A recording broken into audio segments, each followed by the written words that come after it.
السلام علیکم۔ آج ہم سورہ صف کی آیت نمبر 8 سے مطالعے کا آغاز کریں گے۔ اعوذ باللہ من الشیطان الرجیم، بسم اللہ الرحمن الرحیم۔ یریدون لیطفئوا نور اللہ بافواہہم واللہ متم نورہ ولو کرہ الکافرون۔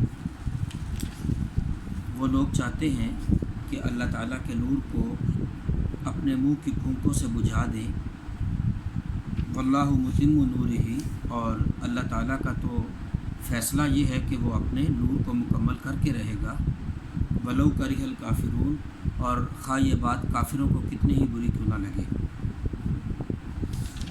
اس آیت مبارکہ کو سمجھنے کے لیے سورہ صف کی جو پیچھے ہم 7 آیات پڑھ چکے ہیں ان کا ایک تصور آپ کے ذہن میں ہونا چاہیے کہ بنی اسرائیل کو بھی اور مشرکین مکہ کو بھی دعوت اسلام دی جا رہی تھی، اور وہ اسلام کی دعوت کے راستے میں ہر ممکن روڑے اٹکا رہے تھے۔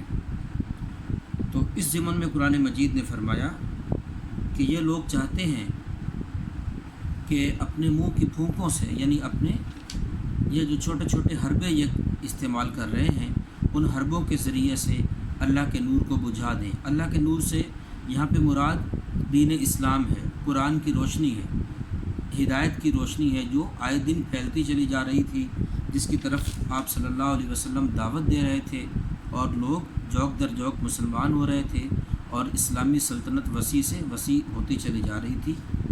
تو یہ لوگ اس اسلامی سلطنت کے اور اس نور کے درپے تھے، لہٰذا یہ ہر اوچھا ادھکھنڈا استعمال کرتے تھے کہ کسی طریقے سے اللہ کے نور کو پھیلنے سے روکا جائے، اور اللہ تعالیٰ نے یہ فرما دیا واللہ متم نورہ ولو کرہ الکافرون، اور اللہ تو اپنے نور کو مکمل کر کے رہے گا، یعنی اللہ تعالیٰ اپنے اس دین کو پھیلا کے رہے گا، اللہ تعالیٰ اپنے اس دین کو مکمل کر کے رہے گا، اس روشنی کو لازماً غالب کر کے رہے گا، ولو کرہ الکافرون، خواہ یہ کافروں کو کتنا ہی برا کیوں نہ لگے۔ واللہ متم نورہ کہ اگر آپ تفسیر میں دیکھیں تو یہ بہت جامع الفاظ ہیں۔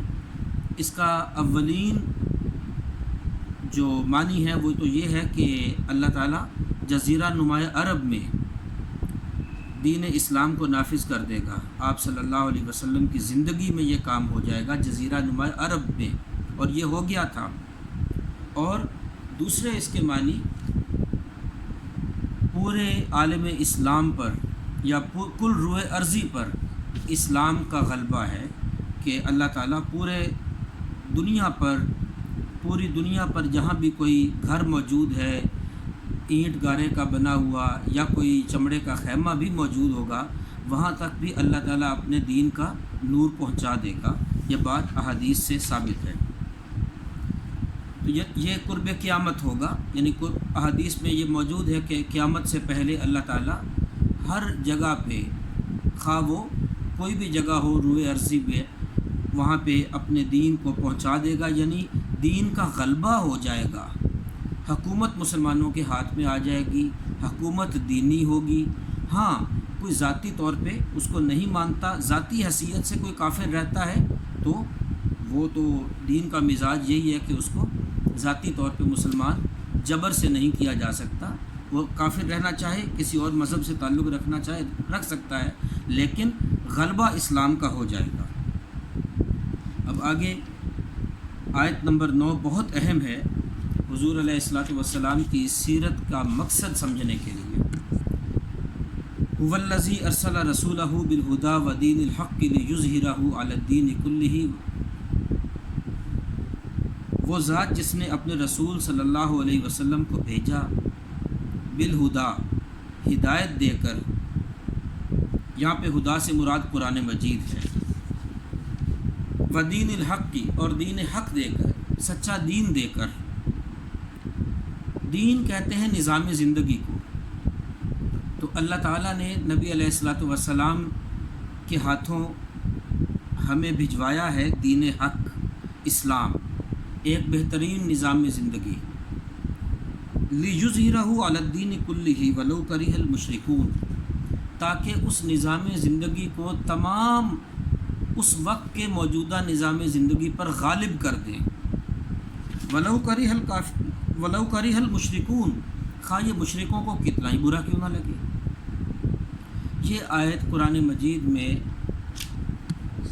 والذی سے لے کے علی الدین کلہ تک 3 دفعہ آئی ہے، بالکل انہی الفاظ کے ساتھ۔ آخر میں تینوں جگہ پہ آخری الفاظ جو ہیں وہ مختلف ہیں۔ یہ سمجھیے کہ آپ صلی اللہ علیہ وسلم کی بعثت مبارکہ جو ہے وہ ایک بلند ترین مقصد کے تحت ہوئی ہے۔ عرب اس وقت ایک اجتماعی نظام زندگی سے ناواقف تھے، ایک منظم نظام زندگی کی ضرورت تھی، لہٰذا آپ صلی اللہ علیہ وسلم کے ہاتھوں اللہ تعالیٰ نے دین کا نظام بھجوایا ہے، اور وہ دین کا نظام ایک منظم نظام زندگی جو کہ مبنی بر ہدایت تھا، جو قرآن مجید کے اصولوں پر مبنی تھا، اسے اللہ تعالیٰ نے عرب کے لوگوں تک پہنچا دیا، اور نہ صرف پہنچا دیا بلکہ اس کا آپ صلی اللہ علیہ وسلم کے ہاتھوں نفاذ فرما دیا۔ اور جب وہ نافذ ہو گیا تو پھر لوگوں کو ان برکات کا بھی پتہ چل گیا کہ دین نافذ ہو جائے تو اس کی کیا برکات ہوتی ہے، تو لوگوں نے پھر جوق در جوق اسلام قبول کیا۔ تو یہ رسول اللہ صلی اللہ علیہ وسلم کا مقصد بعثت ہے کہ اللہ تعالیٰ نے آپ کو بھیجا اس کام کے لیے تھا کہ آپ یہ نظام دنیا میں نافذ کرائیں، تاکہ لوگ پھر اس کی برکات کو دیکھیں اور اس کو فالو کریں۔ آگے آیت نمبر 10 میں فرمایا گیا یا ایھا الذین آمنوا هل ادلکم علی تجارۃ تنجیکم من عذاب علیم، اے ایمان والو کیا میں تمہیں ایک تجارت نہ بتاؤں، کیا میں تمہیں ایک تجارت کی طرف رہنمائی کروں جو تمہیں ایک دردناک عذاب سے بچا لے گی۔ وہ تجارت کون سی ہے؟ تجارت میں کیا ہوتا ہے؟ تجارت میں لین دین ہوتا ہے، کچھ لیا جاتا ہے، کچھ دیا جاتا ہے۔ یہاں پہ اللہ تعالیٰ نے اپنے ساتھ سودے کو مومنین کے ساتھ تجارت قرار دیا ہے کہ تم میرے ساتھ تجارت کرو، تم مجھے کچھ دو، میں اس کے عوض میں تمہیں کچھ دوں گا۔ حالانکہ دیا ہوا ہمیں سب کچھ اللہ تعالیٰ کا ہے، اس کے باوجود اس کی رحمت ہے کہ وہ ہم سے لے کے اس کے اگینسٹ ہمیں بڑی چیز دے رہا ہے۔ وہ کیا ہے؟ تؤمنون باللہ ورسولہ، تم ایمان لاؤ اللہ اور اس کے رسول صلی اللہ علیہ وسلم پر، وتجاہدون فی سبیل اللہ باموالکم وانفسکم، اور تم جہاد کرو اللہ تعالیٰ کے راستے میں اپنے مالوں کے ذریعے سے بھی اور اپنی جانوں کے ذریعے سے۔ سب سے پہلے پکا ایمان لاؤ، ایمان لانے کے بعد جہاد کرو، اور جہاد ایک بڑی وسیع ٹرمینالوجی ہے۔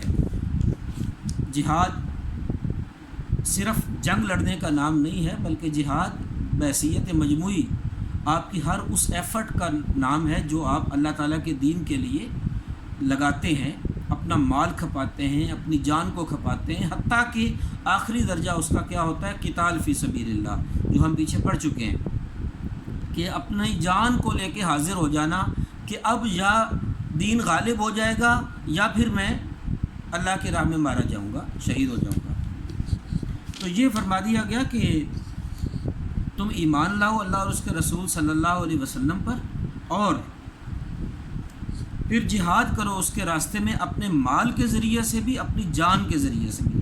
مال دینا پڑے مال دو، جان دینی پڑے جان دو۔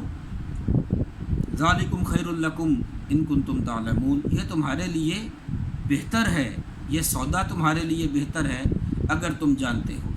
اگر تمہیں اس سودے کی اہمیت کا علم ہو جائے تو یہ تمہارے لیے بہت بہتر ہے۔ اس کے پھر مزید آگے ثمرات کیا ملیں گے؟ یغفر لکم ذنوبکم، وہ تمہیں بخش دے گا تمہارے گناہ، ویدخلکم جنات تجری من تحتها الانہار، اور تمہیں داخل کرے گا ان باغوں میں، ان جنتوں میں جس کے نیچے نہریں بہتی ہوں گی، ومساکن طیبۃ، اور پاکیزہ گھرانوں میں داخل کرے گا، فی جنات عدن، ہمیشہ ہمیش کی جنتوں میں۔ یہ بہت اہم لفظ ہے۔